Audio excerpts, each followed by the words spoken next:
The island of Kilwa Kisiwani is located off the coast of southern Tanzania, 200 miles south of the capital, Dar es Salaam. Reachable only by boat from the small mainland town of Kilwa Masoko, the island is home to extensive ruins dating from 3 different periods of occupation.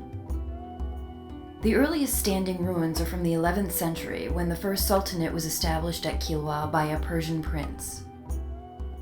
The Sultan's court amassed great wealth by controlling trade along the East African coast, most significantly the exchange of gold from the interior kingdom of Great Zimbabwe. 2 important structures dating from this era still stand. The first is the Great Mosque, which was built in the 14th century and was once the largest mosque in sub-Saharan Africa.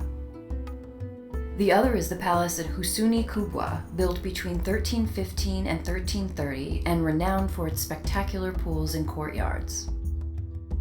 In 1498, the Portuguese arrived in East Africa and quickly took control of the region's trade.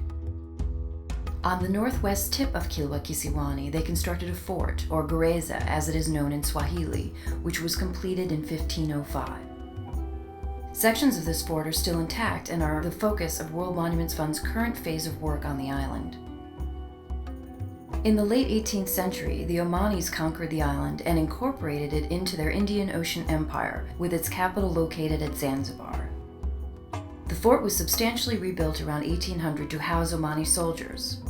The remains of a large fortified palace, the Makutani, which means place of thick walls in Swahili, also dates from this time period.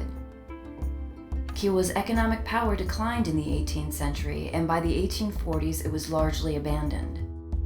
Today, the historic buildings on the island are in varying states of ruin. Ravaged by the elements and threatened by rising sea levels, the fort was placed on the World Monuments Watch in 1996, and all the historic sites on the island were placed on the watch in 2008.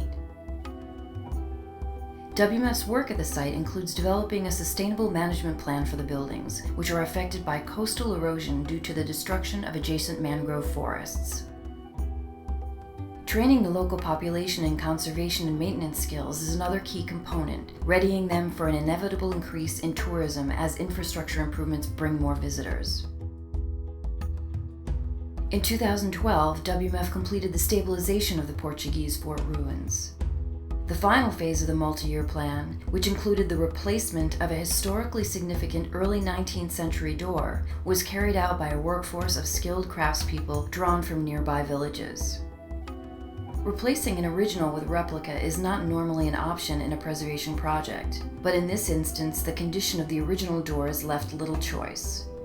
Working from intricate full-scale drawings based on the original, skilled craftsmen faithfully created a precise replica. The new door is both a masterpiece of wood carving and a significant step in the sustainable preservation of one of East Africa's most important historic structures. Working together with members of the local community, World Monuments Fund is helping to preserve the island's rich legacy for generations to come.